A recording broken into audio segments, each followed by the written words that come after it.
Welcome to Let's Be Real 100%, where we are 100% real about life. We know that life happens and we are here to talk about it. And when I say we, I'm talking about it's all God and little old me. Join us as we jump into our topic today.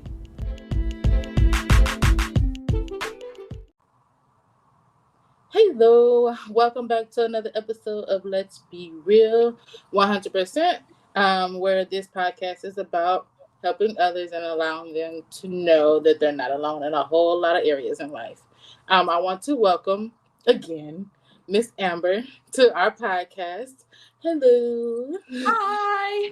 How's your day going so far? Oh, it's going so good. Thank you so much for having me again. Absolutely, absolutely. So, um, again, I'm gonna think of an icebreaker off the top of my head, like I usually do. But I usually start off with an icebreaker so that we can, break ground. We broke ground before, but do it again. So, um, what book are you reading right now, and what is it doing for you? Oh my goodness. Oh, you asked me that way too fast. I Oh, read too many. sorry. No, you're good. I'm the type of person who always has like three different books going on all at the same time. Right. So I just finished. I'm gonna tell you the book I just finished. Oh, Because I have like two others I'm reading. I am just finished the Ballad of Songbirds and Snakes, the Suzanne Collins one. I haven't heard of Um, it. I can go. so I know that's probably like, what impact has it had in my life? Probably not much because it's a Suzanne Collins, like Hunger Games, the prequel. Okay, gotcha. Oh, it's a fictional book. But what I'm trying to do when I read is like pick out like what can I learn from Hmm. these situations and what can I learn from like these fictional events? Because I always try to have my mind active while I'm reading. So I always feel like I just can pick out like how characters reacted and Hmm. kind of either where they went wrong or what they did Right, right or like right. where their turning point was. Like if I was in their shoes, what would I have done? Like what could be Yes. done better? Like yeah, that's a really good. I think I've seen the movies, but I have not read the book. So I know the book. Usually books have way more detail Oh, yeah. than movies, so it's definitely something to. Because I think I watched the movie Shaq, I think, and then I read the book, and I was like, Night and day total sometimes. different. Like it's a lot more in the book than it is in the movie. Which the Oh, movie yeah. was really good, but the book was better. So I Mhm. definitely enjoy those things. So now we can go ahead and you can again tell us about yourself, um, and from the beginning. Yeah. So my name is Amber. I am a wife and a mom and a Christian and a soon to be published author. But I I'm still trying to figure out who I am. Like that's we're all on this journey, figuring out who we are. And especially as a mom, because I feel like I kind of lost who I was as a person Mm, becoming a mom because I've always wanted to be a mom. Like that was my goal. I wanted to be a mom and a wife and all of that fun stuff. But I feel like more often than not, when you're completely focusing on others, you almost lose yourself, which can be a good thing and which can be a really hard thing. right. Absolutely. So when you thought to be a parent, when you wanted to be a wife and a parent, like what did you visualize it as before you even became those had those titles in your life? Yeah, so I like as a kid, I was always like, "Oh, life is bliss," right? As a kid, you're Right. ignorant to all the craziness going Right. on around. So I just imagined like that. I don't even know exactly what I imagined. You just have this like, "Oh, my kid is gonna be so wonderful. I'm Right. just gonna love them all the time. Like, my kids are gonna be great. I'm gonna love being pregnant because it's such a beautiful thing." And then all of a sudden you get pregnant and you're like, "This stinks. Like, I Right. hate this." Like, Yeah. at least for me, like, it was something that I struggled day every single Yes. day, the whole 9 months, like well, I guess she came 3 weeks early, but, like, I struggled, and then I Wow. was like, "Is this what parenting is gonna be like?" Like, Yeah. is this Exactly. already my perception was shattered, like, Right. and I then all of definitely a sudden you hold this that. bundle of joy and you're like, "Oh, she's so beautiful," and then hormones hit you and you're like, "Why am I hating life even though I have this beautiful child in my Right. arms?" Right. Exactly. That whole shift. It's a you feel like it's worth it at the end, but you be like yeah, no, because I when I know I have four, so it's like every one of them were different. And I'm like, after that fourth one, I finally got that girl at the end. I was like, Lord, it's okay. I'm okay. Like, I don't, I'm good.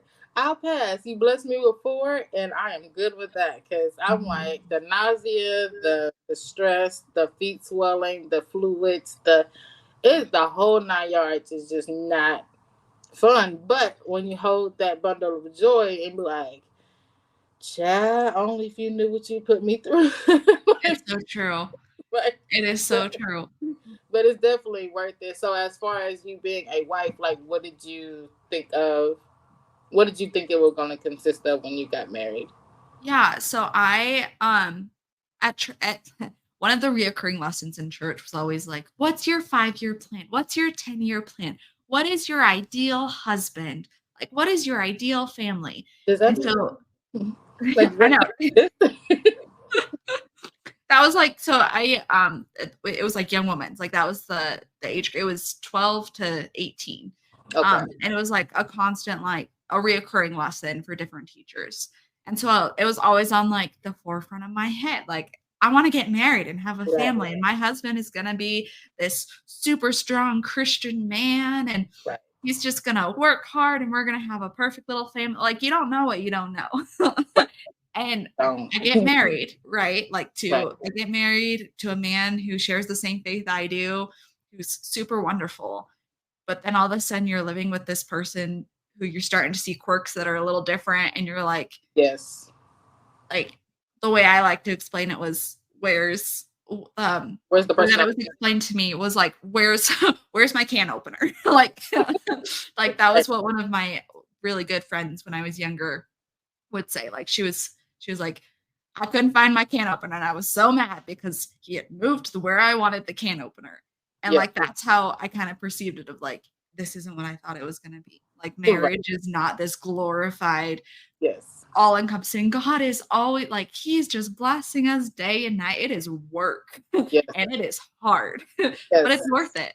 It is. It's definitely worth it because it's like you have 2 complete people, 2 complete personalities, 2 complete attitudes, 2 complete everything. It's like, and like when you're dating, everything is good. You can go your way, I go mine.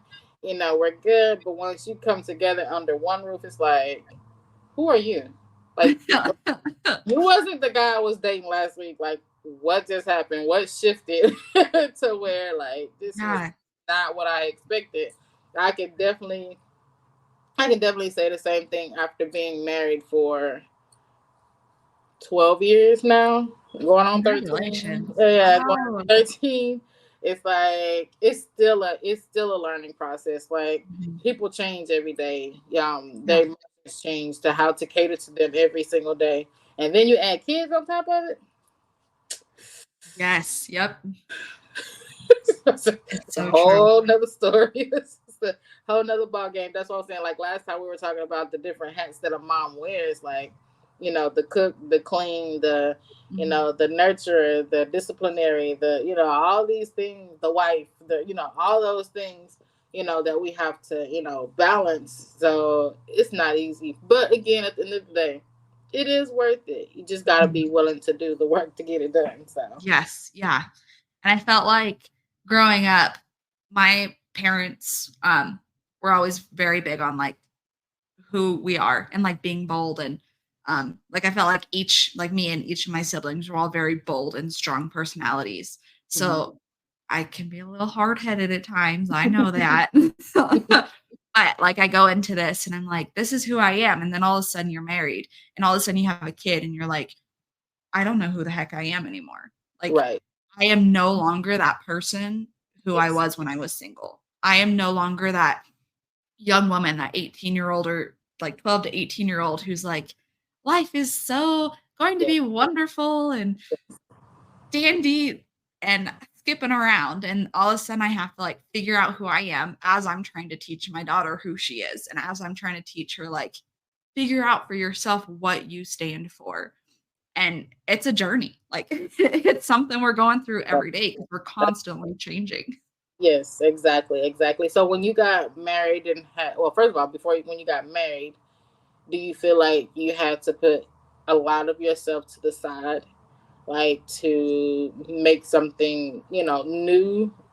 Like did you lose yourself in somewhere of that when you got married? Not when you had a kid yet, because I know that's a whole nother ball Yeah. game. But when you got married, did you, what I'm saying, how did you bring yourself to the table, or did you Yeah. lose yourself? Well, I feel like I'm trying to figure out, I guess, what exactly, like how to put into words what I was feeling. Because I feel like it wasn't necessarily losing, but growing. And Hmm. then in the process of growing, you kind of have to like let certain things go. So I felt like when I got married at the time, it was definitely like I am losing a large chunk of who I am. Like I had an extremely hard time changing my name. Like I still legally have it You because do. I was like, we are living in your state. Like we are living by your family. Like we are all of a sudden like doing the things you like to do. Right. Um, which are things that I didn't grow up doing, or not things that I didn't enjoy because I enjoyed his family, and not things that I didn't love because I loved the state. But Right. all of a sudden, like I am in almost felt like I was in your realm. And I'm like that's my identity. Like Right. Amber Parr. Like that is who I was growing up. So how the heck am I even gonna get rid of that? Like that, like I couldn't even let go of like I'll take on your name, Burdett, because it was who I was. And I felt Right. like that was the one thing that tied me still to my family. Right. And then all of a sudden, like I had this realization that like um like God and Jesus Christ, like they're they're with us always, and like they're part of the family, and like we are literally sons and daughters of a loving heavenly Father, and Right. He loves us so much.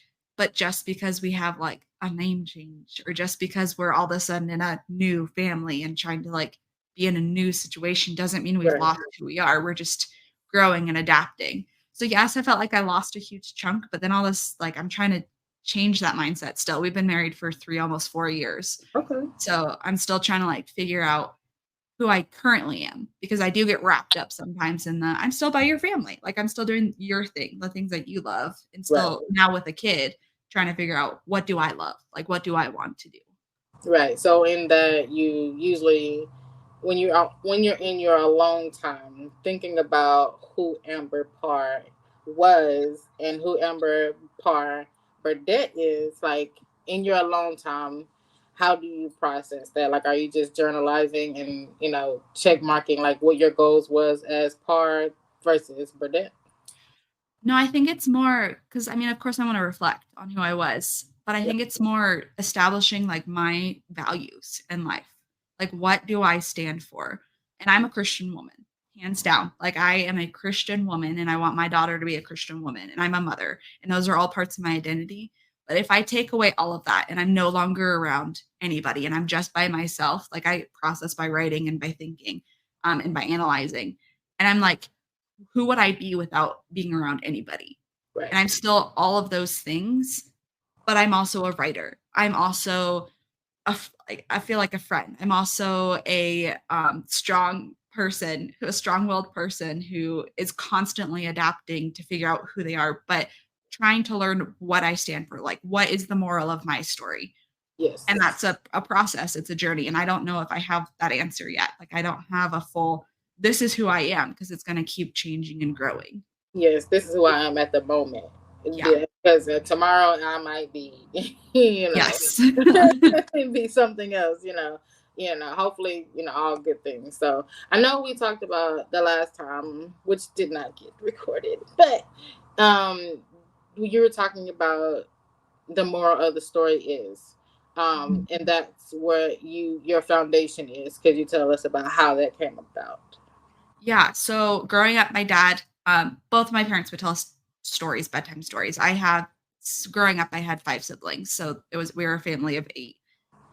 And my dad would tell us these stories called Susie and Zach's.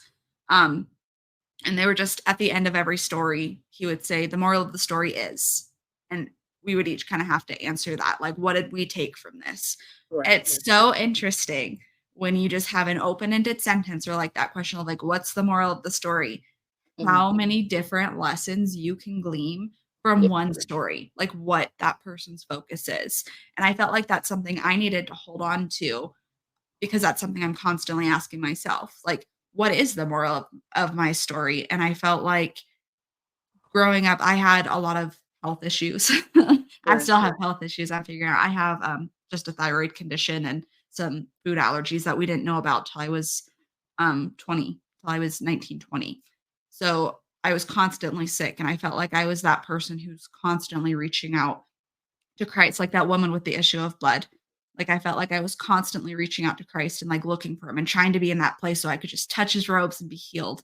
Right. And then at the same exact time, after, like, I was diagnosed, all of a sudden, I realized maybe I'm more like Jairus, who was the person who originally that's who Christ was following when he stopped to heal the woman with the issue of blood. And if you remember, his daughter was sick on her deathbed, and he was like, "Please come, please help heal her." Right. And once he healed the woman with the issue of blood, all of a sudden, Jairus received the news that his daughter had passed away, and he was like, "There's Right. no point anymore. She didn't make it." And this next part is I kinda try to, like, put myself in their shoes, like, how would I react?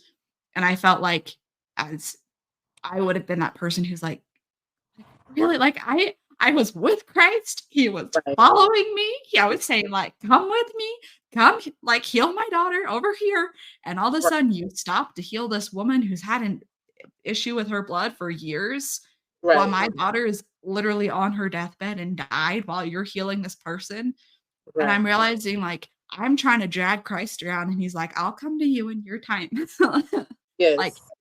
I haven't forgotten you. Yes. And he still goes and he still raises her from the dead. And Right. all of a sudden, Jairus is super happy. And I'm realizing, like, I'm still trying to pull Christ and be like, What am I here? Like, what's my purpose? What values do I need to stand for? Like, I know I'm a Yeah. Christian woman, but what does that actually mean? Like, how do I actually teach my daughter to be this strong-willed person?" And he's like, "Calm down. Like, I'm helping you. I'm helping others too, but I'm helping you, and we'll figure out the moral of your story as you go through your story." That's amazing. That's a lot. No, we're gonna write that because I can definitely relate to that only because of course I have the health issues with the one like the woman with the issue of blood. How you like you said we're dragging God like okay what about me, what's going on, like I'm seeing you do this and I'm seeing you do that, I'm hearing the testimonies, but I'm like listen, I've been praying to you the same prayer for over 15 years. Like, I need, Mhm. something to happen. Like, what about me? So, when God had to sit me down, like He said, if you down and everybody else down, like I'm getting to you, like, but there's a reason why you're in the position that you're in now, so that you Mhm. can, so that I can get the glory out of, what you're dealing with and how you handling it and everything like that. So I definitely get that because I'm like, I actually went to the doctor yesterday and I was like, we've been here. I told my mom, I said, man, we've been here over 15 years.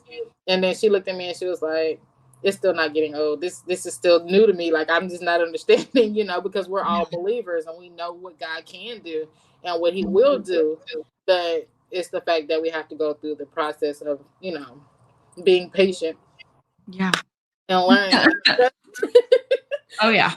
God, because patience is not my friend. I'm telling you right now, Mm. I would never ask for patience a day in my life. I will ever, but I always seem to be put in a position. But hey, if I gotta grow in it, I gotta grow in it. But it's all good. But I definitely agree. I definitely agree with you when you pull in Christ, but yet at the same time, all right, Lord, what is my purpose? Like, what am I supposed to do?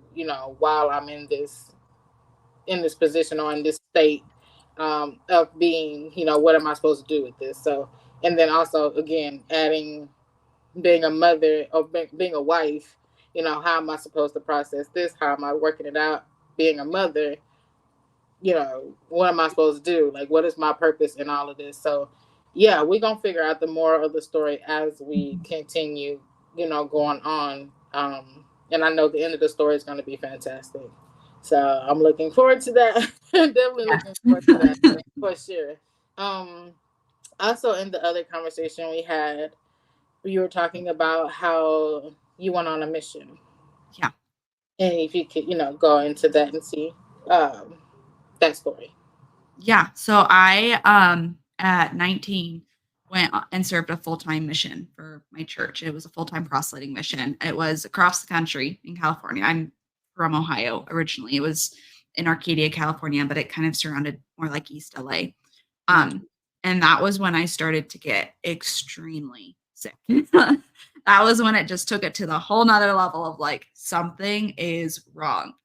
But I felt like I was supposed to be there. And there were days where I was just so depressed and so anxious because I'm on a proselyting mission. I am teaching people about Jesus Christ and how to come unto Christ and how to find the moral of their stories and Right. make Christ a part of that story. While I feel like I'm literally destroying, like being destroyed, like being Right. ripped apart from the inside and depressed and anxious and like I can't move forward. And I feel like at the same time I'm super close to Christ, but not close enough to be able to touch his robes, not Right. close enough to be able to be healed. Right. Right. um, and then all of a sudden I just had this like after a year. So it was a year of tests and seeing 8+ doctors and constantly being told like, well, I don't see anything wrong with you. And even one night I went to the emergency room and just in pain. And they thought I was there for drugs. Wow. And I was like, first of all, I'm wearing a name tag that has like Jesus Christ's name on it. Like Right. Like, that doesn't match at all. Like, at all.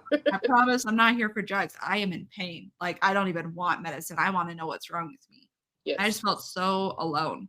And I felt like I had my testimony, Mhm. but I felt like what is the point in even being here if I can't do things? Like what Right. is the point in teaching others to rely on Christ if I'm obviously not relying on him enough?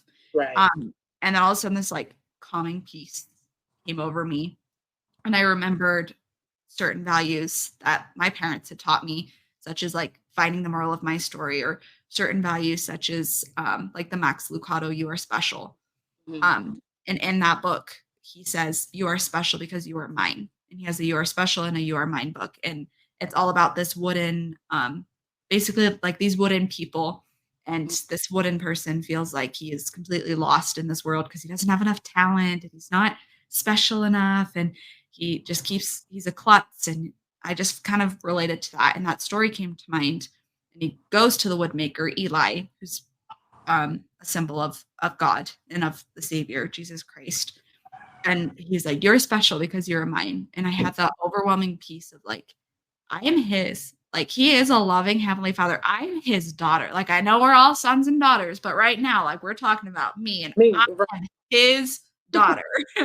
He loves me and Right. I am special because I am his. Right. And I just sat there for a minute. And as soon as that feeling of peace kind of like washed over me, I received a phone call from the doctor letting me know I had Hashimoto's, and letting me know that I had celiac and a dairy allergy, which are Right. all things that are extremely manageable with medication and proper diet. And I was like, it took a year. Like, kind of had like that natural man come back of like, it took a year. Right. For real. But now I have this answer. Like, now I know how to move forward. And like I still have these issues and I still like pregnancy was rough because of the hormone, the thyroid issue. Right. And I still sometimes doubt that my voice is being heard.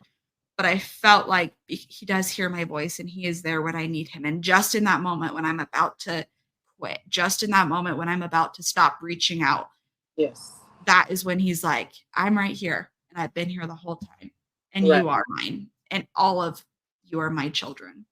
Right. It took you to get to the point where you had to truly realize that I'm his, regardless of where I am and what I'm thinking at this moment. Because again, going through those processes of going through doctor to doctor, and it's like there's no answer. Like there's nothing. Like you can't. There's nothing you can do. You're just in pain all the time, and it's like, all right, Lord, I done did this and I did that. Like the woman with the issue of blood, she done spent her money, she don't want the doctor, and like, you know what, Lord, you're not you're in town now, so I'm gonna come to you. I'm gonna just sit back and I'm just thank you for this. And as soon as you get to that point, that's when God answers, and it's like if I would just did that like a year ago, like I wouldn't be in the situation I'm in right now. Right. But it was a process of God allowing you to understand and to for you to realize that He is really there for you. Like, He can show up at any time, but when you realize in your mind and in your heart that He's literally right there in front of you, then that's when He Yeah. starts to move and really to move on our behalf, pretty much. Even though He's moving in the background always, the scales tend to fall off our eyes at one point to Yes. It believe takes He does. us to be completely broken Yeah, sometimes, broken and shattered and feeling like it's impossible. Like we yeah, almost forget that with God, all things are possible. But like it is impossible for right, anybody to heal me, anyone to put me back together. right, And all of a sudden, God's like, you said impossible. Like you're completely shattered. right. I'm here. Like I will put you back together time and time again. Yes, it's just a drop in the bucket for him. To be honest, it's like, Mhm. oh, you worry about that? Like, okay, I got you. You Oh yeah. know, crazy because doctors can only go so far. They can only give you what they've learned, over the years, and whatever God drops in their spirit at that time, even if they Mhm. don't know it or not, you know, they can only, say so much. And he'll create it like for you, for a whole year and a half going through 8 doctors over and over again.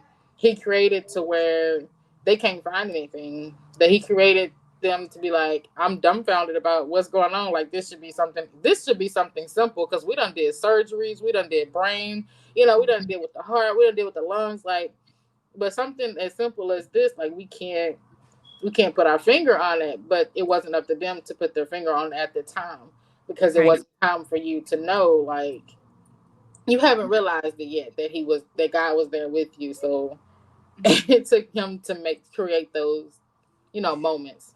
So Yeah. that's amazing because listen, I'm with you now. Like, it's been 15 years for me, but I'm like, all right, Lord, all right, whatever, whatever it is that needs to be shown, like for your glory to be said, to be shown, then have at it. Like, I was just talking to another lady a minute ago, and like, I swear, we were like mirrors because I was like, oh my God, this woman here, like, it's crazy, But it was like, she, began to talk about, um, our journeys and how, um, Lord, I just lost my train of thought just that quick.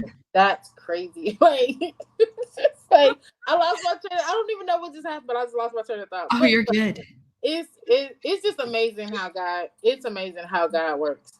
Yeah. Um, in our journey, and I know that most of our journeys are not for us because I remember you saying last time how one night you were like in complete excruciating pain, but you was obedient to going to a young lady and ministering to her and allowing her to know that God loves you, and I'm gonna let you tell the story because I probably gonna butcher it to death, Oh, but no, just like you said, like there were times where like I didn't want to go out. I did not want to leave the house.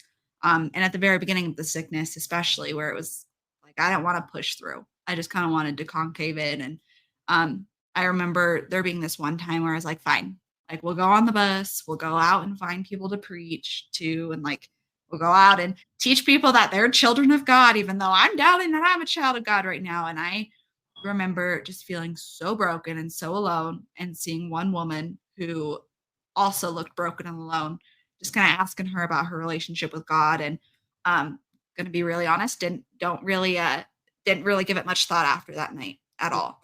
And then a year later, it was like the day before I was going home for like the mission was over. It was an 18-month thing. All of a sudden this woman comes up to me. She goes, I know who you are. I'm looking for you. Like, all like you gave me this pamphlet, like you helped me understand who God was and like that we all have a purpose here. And like she was super animated and like had like sure. found me and like you changed my life. And Right. all of a sudden I'm like, I'm so happy I changed. Like I'm so happy that the words that I shared with you, like God's words, at a time where I felt completely alone, at a time where I didn't even know if I felt these words resonated Right. with you. And it's like our stories and our words have a bigger impact than we will ever realize sometimes. Yeah. Like if you look back at the beginning, what's your 5-year plan? What's your 10-year plan? Right. I am not living my 10-year plan. I am not living my 5-year plan. My 5-year plan went out the window as Yeah. soon as, like, I thought I'd be married with 3 kids by now and just super happy all the time, and Right. my kids would be perfect angels, but there's still days where I am in shambles and I'm like, I'm making no impact on the world, and I'll remember that story of, like, because I shared my testimony of Jesus Christ, because Mhm. I shared my knowledge of being a child of a loving Heavenly Father, being a Right. child of a Heavenly Father who loves us and whom I love, Mhm. it impacted at least one person's life. And I talked to thousands of people over the course of those 18 months. And I've talked to, I don't even know how many people over the course of my 26 years of life. Right. And I'm like, I don't know who I've affected, but I don't need to know Yes. because God knows, Right. because He's leading my life. And as long as I stay true to my moral values, as Yeah. long as I set like, I am that child of God, and I want others to know who they are. I want Mhm. others to decide what their values are in life, whether that be family or whether that be, integrity or all of the above. As Right. long as they're trying the best they can, then I feel like I've succeeded. Like, I feel like I've let others be heard that Mhm. and know that they are loved. Right. When you said that about the lady, I thought about the leopards, where there was 10 of them that got touched, but it was only that one that literally sought God like he was a hound for real. Like he sniffed out God to where wherever he was, no telling how far he traveled just to get back to where God really was. You know, he wanted to come back and be like, you know what you said, what you did, it really blessed me. It helped me. It healed me. And and then after that, he was made whole. So for the woman that you reached, it's like, after even 18 months, she knew exactly what you were. Like your face was like in her vision the whole time, trying to find you, just to say thank you by the words that you said, because we can get comfortable ministering to people, and it just becomes so common. Like you said, you don't talk to thousands of people, but it's like, I don't know if it's helping, but that seed that you did plant, it helped her a lot. And Mhm. that says a lot on who God is in your life as a, Mhm. personally, to be able to share your story as well. So I know that you are in a process. You said you're about to be an author, correct? Well, Yeah, so yes, sorry, excuse me. you're Oh, fine. I'm getting emotional over here 'cause yeah, so, I felt like those children's stories that my dad told me, those Susie and Zach stories, Mhm. made such an impact in my life, and he's been asking me for years to write them and publish them.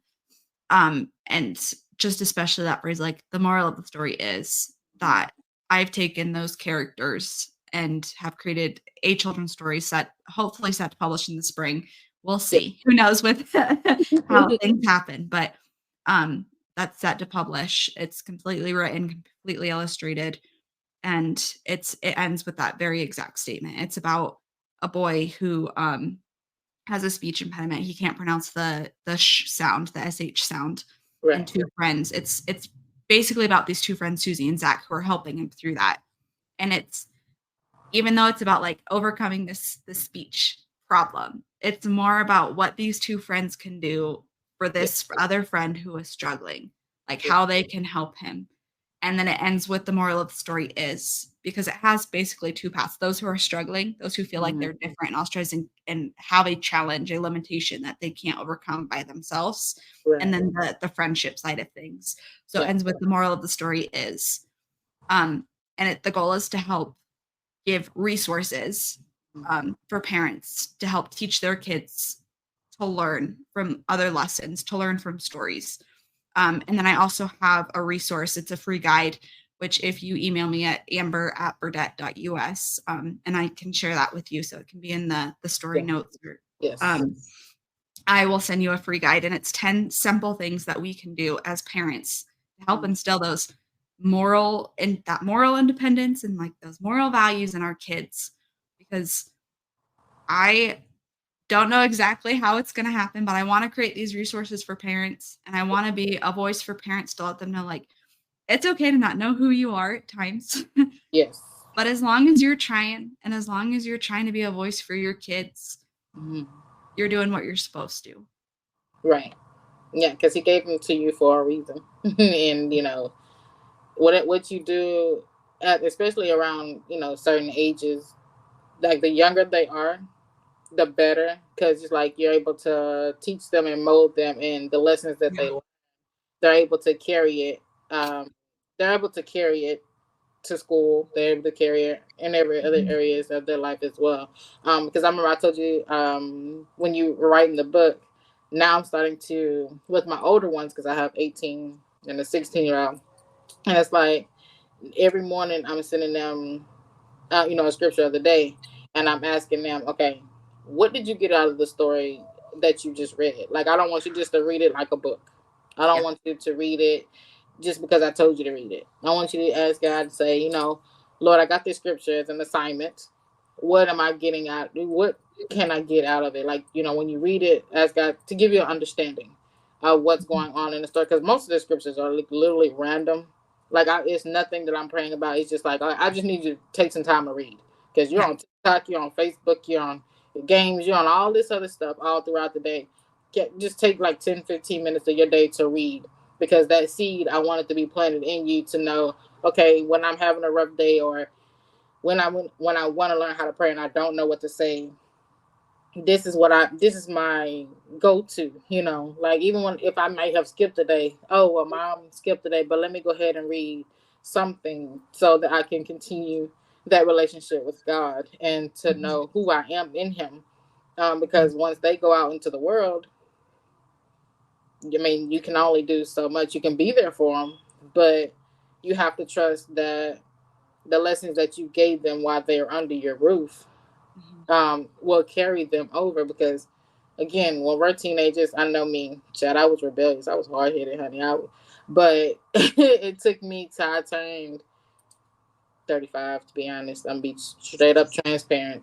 It took me to like within the last 2, 3 years of my life to take all the lessons that my mom and dad, taught me, and it come back, to me because God got that fishing rod. Like you can only go so far, honey, but I don't know where you're going. So I'm gonna Yeah.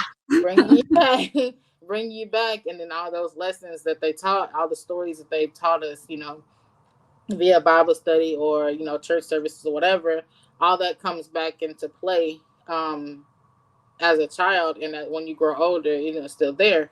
So for Mhm. you to write the stories that your dad and your mom read to you, as well, and knowing that you have a daughter now, you're taking those same lessons to her, and then also spreading it to the world because your person next door might have a child that needs your Mhm. resources. You know what I'm saying? Like you have no idea what's going on behind somebody else's doors, but what you Yeah. have and what God has given you, the gift of writing those kind of stories will help the masses. Because I'm telling you, when it comes out in the spring, listen, I got two little ones that I can read them to, like because they're at the age now where I can. I'm not gonna say manipulate, but I can, Help shape and mold I them. can help. Encourage a little stronger. Yeah, I can encourage them to do better because I'm like looking at some of these kids next door. I'm like, y'all can't go outside today. I'm good because Yeah. it's just a lot. But And yeah, like my goal is especially reaching out to those parents who have kids between the ages of 4 to 8, yes, because I feel like that is such a crucial time where you want to teach your kids to be strong and like have certain moral values so that way they're not influenced by the world. But all of a sudden at 4 to 8, like they're entering school, like preschool and kindergarten and first yes, grade, and all of a sudden there's other people around where you're not constantly like, I'm always here. Like I kind of know what's influencing them. So right, if you can teach them to have those, like, this is what I'm learning, like, this is important to me, then hmm it's easier to go into situations where something might feel a little bit off and stand strong to like, that isn't a part of who I yes, am. That is not what I was taught. And I yes, want us to be a strong, independent person. And I don't need to that just because Lucy over there is Yeah. Right. doing things. Right. Exactly. Exactly. Because that is like it's like a mini conviction, that comes over them and say, you know what? Yeah, no, that's not my mom, taught me better not to do this and not to do that. Because it's like, even with our own stories as adults, everything that we went through, we try to teach them the opposite. We try to teach them like what not to do. Like, this is the road that you don't want to do. This is what you don't want to do because this is where it leads to. And then you have to go spend 20 years of your life trying to get over something that you could have just you could just listened, you know. It's so true. So, but yeah, I definitely value the goals that you have as far as reaching the youth as a young age, because we got to grab them while they're young, because this next generation is what we need. Yeah. This is what we need, because after us, I don't know what's happening. Yeah. So we have to grab them now, before they actually hit that gravel dirt. And try to help them, like you said, build them in God, of course, number one, straight across the board. Yes. Build them in God, straight across the board, and then after that, you know, life. So, And I always feel like there's days where I feel like a failure of a mother, where I'm like, yes, go and watch Coco, go and watch Moana. Just I can't function right now for myself. But I'm realizing it's the repetitive, constant little things we do. And like that's why I have that free resource that I'd love to share with everyone, because it's little things that we do daily. Little things like, hey, what did you learn today? Like, yeah, what did you learn from this situation? It's little things and repetitive things where your kid might not even know what you're taught, like might not realize what you're teaching them. right. But like you said, you look back at 35, like you look back when you're an adult on those things your parents taught you. You're Yes. like, oh, that's how that connected. Okay. Okay. I can use that and do that with my kids. Yeah. And I'm still looking back and still realizing my parents weren't completely wrong. Right. They might have been a little spot on with everything. Just a little bit. I ain't even gonna give you that inch. I'm just gonna give you an inch. Definitely that, because I don't want you to know that you was completely right. Just know some of that, Oh yeah. Exactly. Yeah, it's crazy. It's definitely crazy, because I had to call my mom like a while back with my oldest one. I was like, you know what, Mom? I'm so sorry. I'm so sorry for all the gray hairs I gave you, all the stress I gave you. From like, if I would have just listened, I wouldn't have to. You know what I'm saying? Yeah. So I value that. So like, in that, you know, being a journalist, because I know you're a writer, because you don't have your books back there like you had. Yeah, I know, I don't. I'm in a in a different whole other room. location in the house. But knowing that you're a journalist, writer, creator, because I'm sure there's gonna be a whole lot more books after these ones that come out. I'm sure of it, Oh yeah. because it's definitely needed, for sure. So like, after, so what are your, I guess, your next plans?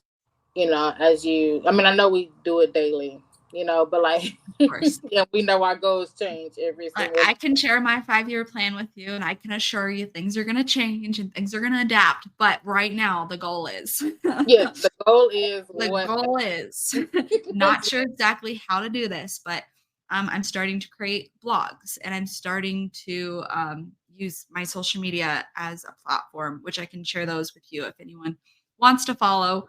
I'm starting to try to use those as platforms for, here's kind of what I'm learning. Not saying I'm doing it right, not saying do everything I do, but here's what I'm doing. Listen. So that way you can try and share your thoughts with me, and let's build a community of moms striving to have strong moral values that they can then teach to their kids, so their kids can have strong moral values. That's the goal. The goal is just a bunch of resources, Yes. however they may look, and we'll figure it out in the process. Exactly. I definitely get that. And the only reason why I put my head down with a smile, because I was like, you didn't tell me that earlier, but I knew that you were doing a blog, but I'm in the same, we're in the same boat pretty much. Like, I literally just did my Squarespace website for blogging, and then also, made the page for Let's Be Real, and also a private page for Let's Be Real, for to build a community and just to encourage, you know, others that are out there, when they don't know what else to do, they can just go in and read it and be like, you know what, I got this, or just something that will encourage them throughout the day. Um, and do little scriptures and prayers as well, because I added the scriptures in the middle and the prayer at the bottom. So yeah, I'm growing with you. Listen, Yes. we Yes. are I love growing it. together. We are definitely growing together. And I also have a friend um, that I had interviewed a while back, but she has become my friend as well. And she has this business that she has, I don't want to say dealing because that sounds weird, but encouraging moms as well. She's got the website and all that stuff, and I would like for y'all to connect eventually. Um, Yes. I love it. so that, because like again, we're all here together. You know what I'm saying? Yeah. The more the merrier. Um, because I know what you have will help her as well, and what she has made, help as well. Because it's helping me, child. Because even though I'm 18 years in the thing, I'm still needing, the resources and the questions on, how to be a better mom, how to Mhm. be a better person within myself, because it has to start with me first, and Yeah. then trickle down to them. So I'm with you on the social media. Listen, I just did it like yesterday, day before Love yesterday, it. something like that. Yeah. So I'm trying to grow up. Okay, I'm trying to grow up. So I'm with you on that. So I And definitely encourage that's you to what I'm continue. realizing too. Like all of us moms are constantly striving, not all, but like I feel like the majority of moms are Yes, constantly striving to be better. So that way they can help their kids be better. yes, And that's why I want that community. And yes, I'm not saying it's my community because it's not my community. First is God's community, and second, yes, it is a community of yes. you, your platform, helping people realize like how to overcome with Christ and how to incorporate Christ in their lives. And each might have different morals of our story, but it is drawing us closer to Christ and drawing us closer to defining who we are so we can help others along the way. Absolutely. And I also learned the other day that how the Bible says a man leaves an inheritance for his children's children. All of that. Um, sometimes your sometimes your inheritance not is not always money. Mhm. Your inheritance can be what we're giving out now. The knowledge, Yeah. the understanding, how to handle certain situations, better than what we did, back then or whatever. Being Mhm. able to talk, being able to do certain things. Those are also inheritances as well. Yeah. Because I might not have $1 million when the Lord bring me home, but the lessons that I've given you, the books that I made you read, the questions that I gave you to answer, those are also, what I'm saying, inheritance as Yeah. well. So, what you're doing as well, like as far as writing the books, journalizing, and all that stuff for your daughter, like those are inheritances for her Mhm. to, like a mantle, I would call it, because I learned that too. That mantle that that she can catch from you, and then grow from there. So it's gonna be amazing. That's all I can say. Like I'm super excited about what's about to happen and what God has in store for the community. And if he, when, as he uses us, because I hope I say if he uses us, but as he uses us, you know, he can drive, he can have it. Like, Yeah. let him, I'm just going to be obedient. I'm just a servant, Yeah. So I'm excited. I'm definitely excited about um, the connection again and also what God has in store. So, is there any last words or encouraging words that you want to share with the people?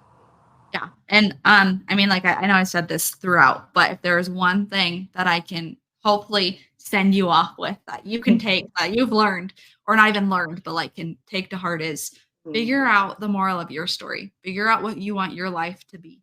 And figure out who you want your life to be in. And for me, it's Christ. For me, it's my Savior, Jesus Yeah, Christ. And that might not look differently for different people, even within the same faith. But what is the moral of your story? and move forward with purpose. And if you want that free guide, that free resource, it's amber@burdett.us, and I will send it to you. I promise not to pester you a ton. I'll just send it to you. I'm gonna put it at the bottom of the notes. Like I said, the Perfect. first run. Listen, I'm live too, so y'all gonna know. I told y'all gonna hear my errors. Y'all gonna hear everything, my flaws, and all of that. So the first recording that we did, it got deleted by accident. Like I don't know what I was doing, but I'm glad that Amber was able to come back to us and talk to us again. Thank you for having me. Absolutely, we are in a learning situation right now. How about that? Yeah. So I'm gonna leave it as is and call it a day because all the editing stuff. I'm growing up. I'm gonna have me a team of people that can do that for me after a while. Lord, listen. I love it. That can help me do all of that. But yeah, I definitely appreciate you taking another moment to talk to me. Again, this is a forever God relationship. Because I'm definitely looking forward to whatever stage you on, whatever book you write, whatever the case that your name is on, I'm there. Like I'm definitely there. To Thank support you so every much. way. And Absolutely. I'm here for you. Like 100%. I'm here for you. I'm excited for everything you have, and I'm here for your audience, like the audience and those guests that you have, because I just love your platform. Absolutely. I just try to make it a conversation. Like I told the other lady, the one I had before, I was like, listen, I know like some people do like questions and stuff. Like I feel like that's just like it's a box that you keep yourself in. But if you need to be like just be open and just talk like regular people, you know, it goes so much better for me. I'm not down in nobody else's interviews and nothing like that. No, But you do what's best for you, for your journey, you're for right. your listeners' journey. Right, exactly. Because we both get free in our conversations. Like, you know what? I could do that. Like, like Yeah. just different downloads from God. So I'm definitely looking forward to what's to come for sure. So, again, thank you so much for understanding Thank and coming you. back. I hope you enjoy your family that's coming in for the holidays. I almost said don't eat too much, but I can't say nothing because It's a holiday. We all know we're gonna eat too much. listen, I call it the fat girl syndrome coming up for the holiday. For the next 2 months, it's just gonna be what it is. Oh my goodness, I love it. It's gonna be what it is. But I hope you enjoy the rest of your day. Tell the kiddo I say hello. Your husband as well. You too. As well. So we'll be talking soon for sure. Yes, absolutely. Thank you so much. Talk to you soon. Bye. Bye.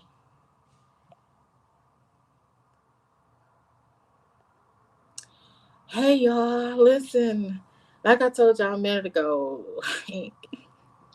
the first recording we had was amazing. This one was even better. So I'm good with that. I'm definitely good with that. But it's been amazing to talk to Amber and so many other people. Again, my platform is to try to give as many resources out as possible to make a platform of people being able to know that they're not alone in this journey, in this walk. And also to point them, for sure, number one, to point you and others back to God. Because with God, like she said, Amber said, all things are possible. When we think that it's impossible, God steps in real quick, fast, and He works that thing out like it's just a drop in the bucket for Him. But again, I definitely appreciate you all coming to support, all the supporters via from the podcast to the website to the pages or whatever, because it's all God. Because your girl would have been like, nah, I'm good, because I like to play the background. I'm good with that. But knowing that God has so much more for all of us, we can't put it in a box. So I'm definitely grateful for what's definitely to come. I will put Amber's information in the bio, at the bottom, so that you can follow her, because those resources are definitely needed for sure. as far as being a parent of young children and knowing what the moral of the story is, to know what the purpose of the story was and having their own understanding of what the story is about. So um, definitely, again, appreciate all of you. um, I did it on my podcast after the recording last time, so all the updates that's happening, as far as with the website, let's be real.squarespace.com. It's not really just a big website. It's just a blog. Like, it's not nothing major, but maybe somewhere down the line, I don't know, it will grow. But it's just a blog. So you go in and I go in and do a blog, doing encouraging words. Also, the page is on Facebook is Let's Be Real, Let's Be All Real. Also on Instagram, Let's Be Real .100. Um, Again, you can email me if you would like to share your story. Being real 0413 at gmail.com. My videos will all be on YouTube. And Let's Be Real 100%. Be you, be, what is it? Be real, be you. I'm also just put the link at the bottom as well so that you'll be able to find it easily. Um, I'm gonna learn how to put the audio on Spotify because I know a lot of people listen to Spotify as they're working and all that stuff. So you'll have it all. I'm in a learning process, I promise. But I think that's about it. The book will be coming soon. Hopefully, it'll be in the mail tomorrow so I can proofread it and send it back out. Though I want to. I think that's about it. I'm not one that advertises anything. I'm going to advertise God all day long. But yeah, I think that's about it. So I definitely appreciate you all coming in to enjoy this conversation with me and Amber. Like I said, it definitely was amazing. It was better this time around because your girl is learning, and I'm grateful that she understood, everything that happened. Me learning in the process or whatever. Because she was literally my first um video interview. So I'll post this one first. I had one earlier, but I'll post this one first because it did come first, truly. And then I have another one with Miss Jill. Listen, I had to sit back in my chair and say, God, you're blowing my mind with the connections that He's given me. Because it's truly helping me. Like, I might be the host or whatever, but I'm here to listen and learn and to grow as well. Man, even with the ones that were just audio on the Spotify or Apple or wherever you listen to your podcast on the platforms. Those people and the people I'm just now meeting, I love it. These are like forever friendships, and I'm grateful. I'm definitely grateful for it. There is a transition that's happening, and I told you all that I will let you all know. I'm not gonna edit on this one, but I will tell you about it. It's not too much of a change, of course. I'm still, you know, still the same. Everything's still the same. Just a personal transition that I have been called out on. I've been called to the rug on. And again, when I say let's be real, I'm not just talking about just you. I'm talking about me. And you will see the transitions. You will see the flaws. You will see the good, the bad, the ugly, and the indifferent. So I'm definitely looking forward to sharing that story with you as well. Um, I'm gonna share it with you, and then also the person that pulled me to the rug, um, who helped me to see what it really was, will be on here talking about it as well. So if y'all see tears, listen. Like I told you, you're gonna see transparency. You're gonna see it real talk.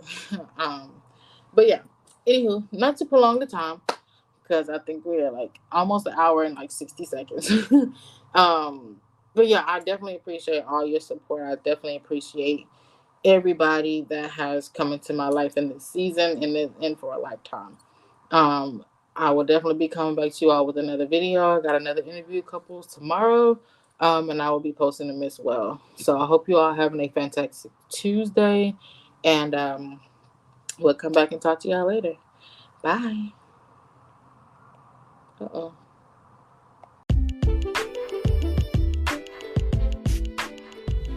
Thank you for listening to Let's Be Real 100%, where we're 100% real about life. We hope that you enjoyed the topic today, and we hope that you trust God more and more each day. And we hope to see you next week.